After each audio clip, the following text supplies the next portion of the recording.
नमस्कार। देश काल में आपका स्वागत है। मैं हूं मुकेश कुमार।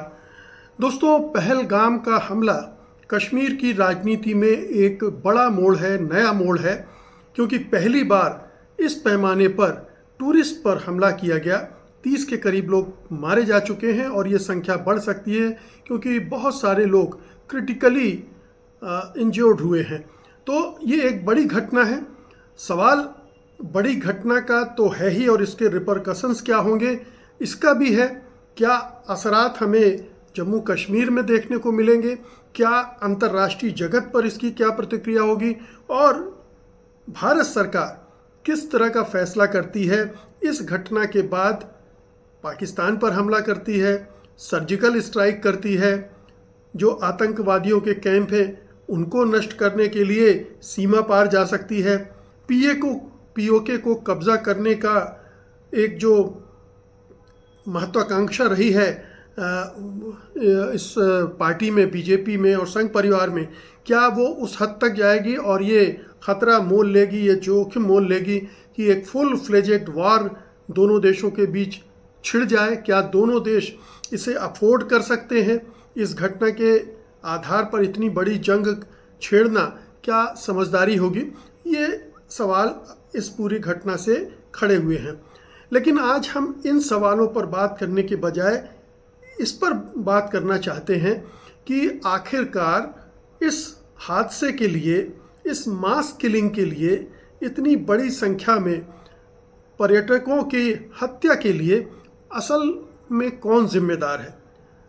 जिम्मेदार कौन है ये तो आप एक क्षण में ही आप बता सकते हैं कि वो जो 5, 6 या 7 लोग आए थे जिन्होंने अंधाधुंध फायरिंग की, निश्चित रूप से असली गुनहगार तो वही हैं। उनमें कुछ पाकिस्तान से आए थे, कुछ विदेशी थे और 1-2 शायद कश्मीर के लोग भी थे उनके साथ में, ये जो रिपोर्टें आ रही हैं उसके हिसाब से। लेकिन असली मसला ये है कि इस घटना को वो अंजाम कैसे दे पाए। हमारी सरकारें क्या करती रहीं, चाहे वो राज्य की सरकार हो चाहे केंद्र की सरकार हो, हमारी सुरक्षा व्यवस्था क्या करती रही, हमारा खुफिया तंत्र क्यों बार बार फेल होता है और इस बार भी फेल हो गया, ये जानते हुए भी कि पहलगाम में लगातार हमले होते रहे हैं। ये 5वां हमला है पहलगाम में और इसमें इतने बड़े पैमाने पर इस बार लोग मारे गए हैं। लेकिन सन 2000 से लगातार वहाँ हमले होते आ रहे हैं। इसके बावजूद वहाँ कोई सुरक्षा व्यवस्था नहीं थी, कोई सिक्योरिटी फोर्सेस तैनात नहीं थी और घटना के 1.5 से 2 घंटे बाद सिक्योरिटी फोर्सेस उस जगह पर पहुँच पाई।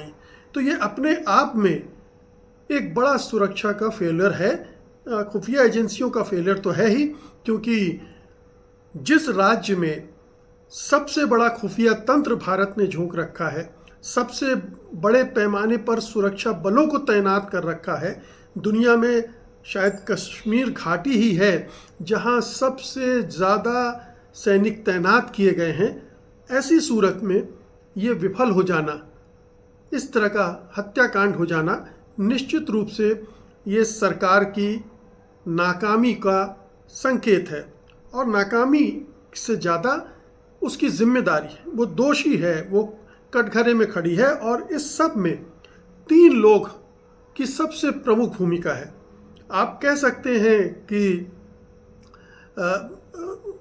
आतंकवादियों को तो दोष आप दे चुके हैं और उसके लिए सही दोषी है वो, लेकिन ये जो घटनाएं हुई हैं इसके लिए असल जिम्मेदार जो 3 लोग हैं उनमें सबसे ऊपर है प्रधानमंत्री नरेंद्र मोदी, दूसरे नंबर पर है अमित शाह जो देश के गृह मंत्री हैं, और तीसरे नंबर पर हैं राष्ट्रीय सुरक्षा सलाहकार डोभाल साहब, अजीत डोभाल।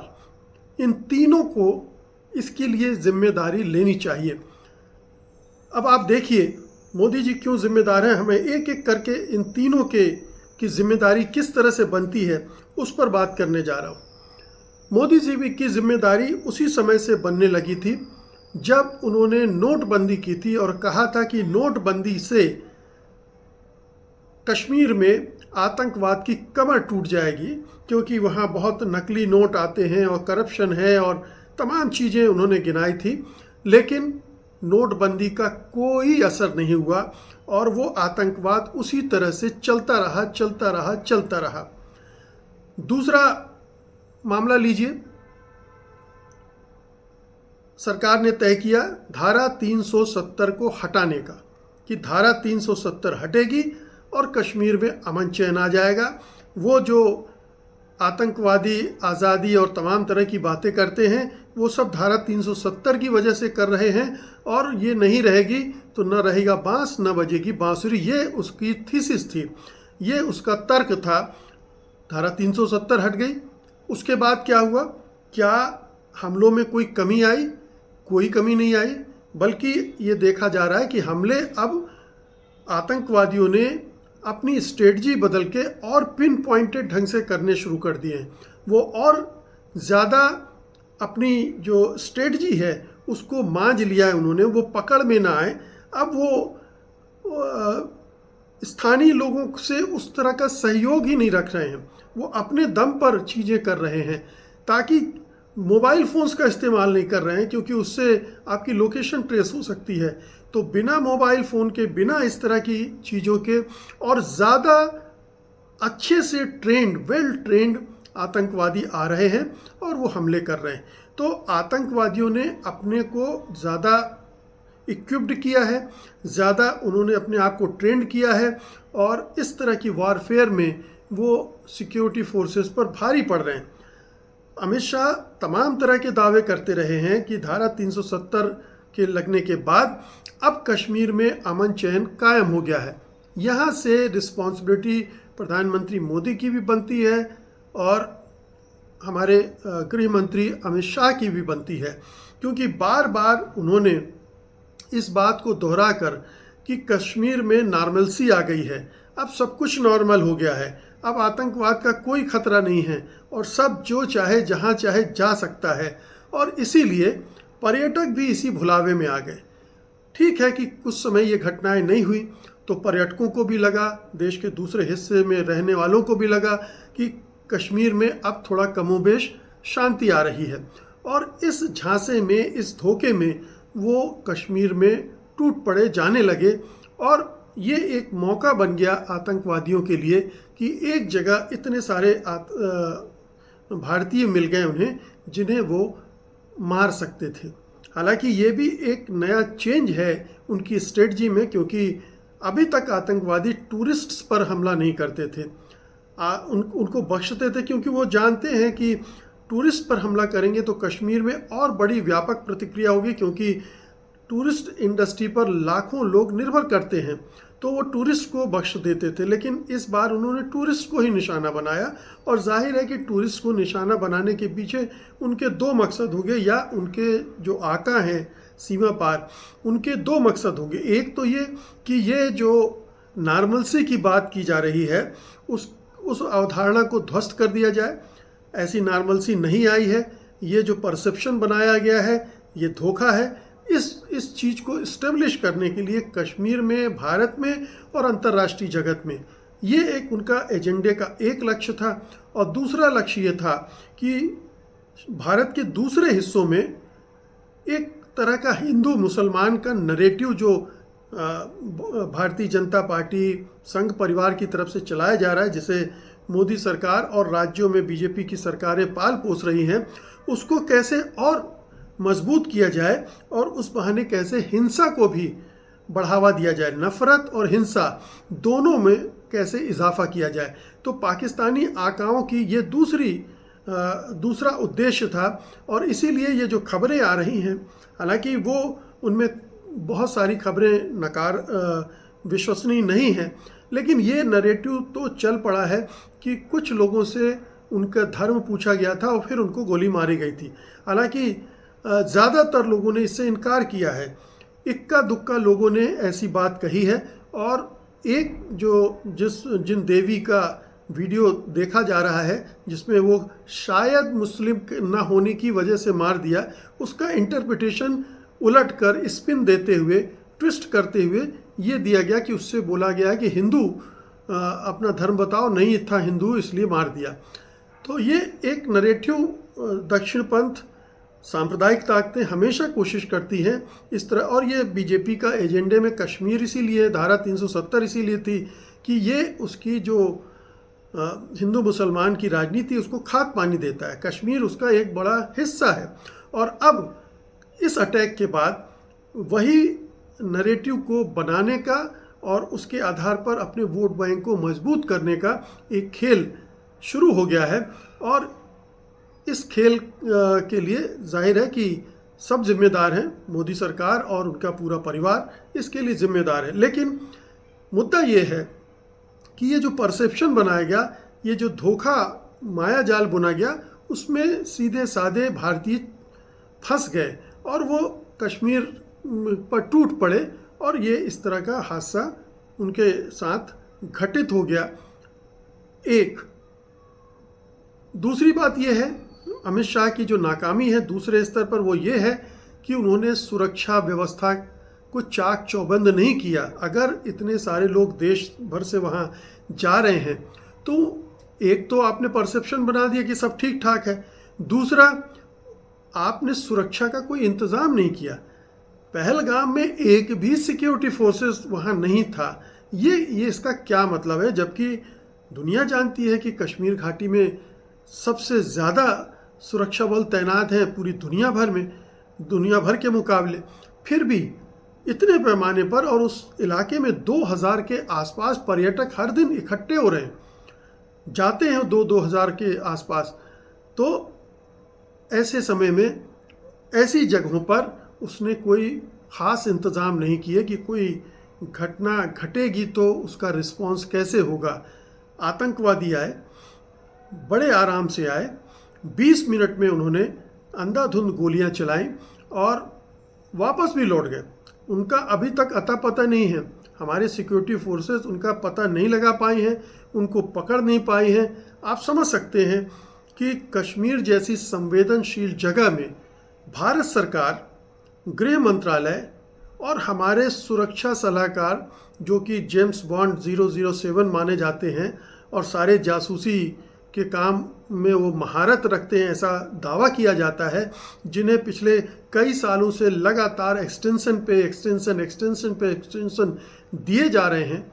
और उन्हें ही नहीं बल्कि जितनी भी जो इंटेलिजेंस की एजेंसीज हैं, चाहे वो आईबी हो, चाहे मिलिट्री इंटेलिजेंस हो, या फिर जम्मू कश्मीर में पुलिस की इंटेलिजेंस हो, इन सब के जो प्रमुख हैं वो एक्सटेंशन पे चल रहे हैं। उन्हें एक्सटेंशन पर एक्सटेंशन दिए जा रहे हैं, नए लोगों को नहीं ला रहा है, नए लोगों को नई दृष्टि के साथ, नई ट्रेनिंग के साथ नहीं लाया जा रहा है। और इसलिए एक तरह की कंप्लेसेंसी, एक तरह की सुस्ती आ गई है पूरे सिस्टम में, और जो चीज़ें बदल गई हैं उसको भी ना समझ के ये सरकार चल रही है। तो सुरक्षा सलाहकार कटघरे में खड़े हैं, अमित शाह खुद कटघरे में खड़े हैं। घटना के तुरंत बाद वो वहाँ पहुँच गए। ये कोई किसी भी गृह मंत्री को करना चाहिए, लेकिन उससे ज़्यादा तो ये होना चाहिए कि उन्हें इस्तीफ़ा देना चाहिए। इस समय जिस तरह से आपको याद होगा 26/11 की घटना हुई थी, शिवराज पाटिल का इस्तीफ़ा तुरंत हो गया था। उस समय की सुरक्षा सलाहकार का भी इस्तीफ़ा हो गया था, दोनों को इस्तीफ़ा देना पड़ा था। और ये 26/11 से कम बड़ी घटना नहीं है। इस घटना के बाद भी इन दोनों महापुरुषों को, अमित शाह और अजित डोभाल को, अपने पद पर बने रहने का कोई अधिकार नहीं है। उन्हें इस घटना की जिम्मेदारी लेनी चाहिए और अपने पद छोड़ने चाहिए। लेकिन दुर्भाग्य इस देश का कि इस सरकार में जवाबदेही नाम की कोई चीज़ है नहीं। यहाँ कोई इस्तीफे नहीं होते हैं इस सरकार में। ये आपको याद होगा कि राजनाथ सिंह कह चुके हैं कि मोदी सरकार में कोई इस्तीफे नहीं होते हैं, चाहे वो कितने भी बड़े अपराध में लीन हो। ब्रजभूषण शरण सिंह का देखिए आप, किस तरह से उसने लोगों के साथ, महिला पहलवानों के साथ दुर्व्यवहार किया, यौन दुर्व्यवहार किया, लेकिन वो पार्टी से निकाले नहीं गए, वो सांसद बने रहे। ये बात और है कि 2024 में उन्हें टिकट नहीं दिया, उनके बेटे को टिकट दे दिया गया। तो ये अपने आप में एक पूरा उदाहरण है कि किस तरह से बीजेपी का पूरा इस मामले में रवैया रहा है कि वो जिम्मेदारी नहीं लेते हैं, जवाबदेही स्वीकार नहीं करते हैं और जो ऐसे मौक़ों पर एक मिनिमम रिस्पॉन्स सरकार से उम्मीद की जाती है, वो भी नहीं दिखता। कोई वजह नहीं थी कि अमित शाह इस्तीफ़े की घोषणा न करते, कोई वजह नहीं थी कि नरेंद्र मोदी उनसे इस्तीफ़े की मांग न करते। ये बहुत बड़ा फेलर है, एक के बाद एक अमित शाह फेल होते जा रहे हैं, चाहे वो मणिपुर में फेल हो रहे हों, चाहे कश्मीर में फेल हो रहे हों, और चाहे दूसरे प्रदेशों में जहाँ भी हिंसा का वातावरण बन रहा है उन जगहों पर फेल हो रहा है। तो नंबर 1 नरेंद्र मोदी, चलिए मान लीजिए उनको इस्तीफ़ा हम उनसे नहीं मांगते हैं क्योंकि वो सरकार के सिरमौर हैं। हालांकि ये असफलता उनकी भी उतनी है क्योंकि हमारे जो संसदीय व्यवस्था है उसमें पूरा कैबिनेट जिम्मेदार होता है, कलेक्टिव रिस्पॉन्सिबिलिटी जिम्मेदार पूरे कैबिनेट की होती है। लेकिन हर घटना पर कलेक्टिव रिस्पॉन्सिबिलिटी का मसला नहीं आता है। ये तो विशुद्ध रूप से गृह मंत्रालय की नाकामी है और जो सुरक्षा सलाहकार हैं प्रधानमंत्री के अजीत डोभाल, ये उनकी जिम्मेदारी है। इन दोनों को तुरंत रुखसत करना चाहिए, होना चाहिए। ये आरएसएस प्रमुख को भी देखना चाहिए, अगर वो इतना ही मानते हैं अपने आप को ताकतवर और ये मान के चलते हैं कि सरकार की और पार्टी की कोई क्रेडिबिलिटी होनी चाहिए, कोई अकाउंटेबिलिटी होनी चाहिए, तो उन्हें भी दबाव डालना चाहिए। बीजेपी के अंदर से इस तरह की कोई मांग नहीं उठेगी क्योंकि बीजेपी का आंतरिक लोकतंत्र खत्म हो चुका है। वहाँ किसी की हिम्मत नहीं है कि उठ के इस घटना के लिए सरकार की या गृह मंत्री की थोड़ी सी आलोचना कर दे, संभव ही नहीं है। वो दूसरे दिन पार्टी में रहेगा ही नहीं, उसी क्षण उसे पार्टी से विदा कर दिया जाएगा। तो ये तो भारतीय जनता पार्टी की स्थिति है, भारतीय मोदी सरकार की स्थिति है। ये बड़ा दुर्भाग्यपूर्ण है कि हमारे देश में इस समय ऐसी एक सरकार है जो अपनी जवाबदेही को स्वीकार ही नहीं करती है। और ये लोकतंत्र को, जवाबदेही को अस्वीकार करने का मतलब है लोकतंत्र को ठेंगा दिखाना। तो वो लोकतंत्र को और इस देश की 142-45 करोड़ जनता को ठेंगा दिखा रही है ये सरकार। गृह मंत्री अमित शाह, अजीत डोभाल को क्या कहिए। अजीत डोभाल तो उनको तो सरकार एक क्षण में हटा सकती है, लेकिन शायद इस सरकार के बहुत सारे राज उनके पास हैं, प्रधानमंत्री मोदी के बहुत सारे राज होंगे, इसलिए उनको हटाने का साहस नहीं दिखा रहे हैं, या वो उनके लिए इतने अपरिहार्य हो गए हैं कि उनके सिवा उनको कोई दूसरा विकल्प ही नहीं दिखता। तो ये भी बहुत ही दुर्भाग्यपूर्ण स्थिति है कि सरकार में एक आदमी इतना अपरिहार्य हो जाए कि लगातार चूकों के बाद भी वो अपने पद पर बना रहे। तो ये कुल मिलाकर स्थिति है। इन तीनों पर नज़र रखिए, ये तीनों जिम्मेदार हैं। और अब अगर कोई बड़ी और घटना होती, युद्ध होता है, एयर स्ट्राइक होती है, लड़ाई बढ़ती है जिसमें सैकड़ों हज़ारों की संख्या में जाने जाती हैं, तो उसके लिए भी ये 3 लोग ही जिम्मेदार होंगे और कोई नहीं। बहुत बहुत शुक्रिया आपका, धन्यवाद, नमस्कार।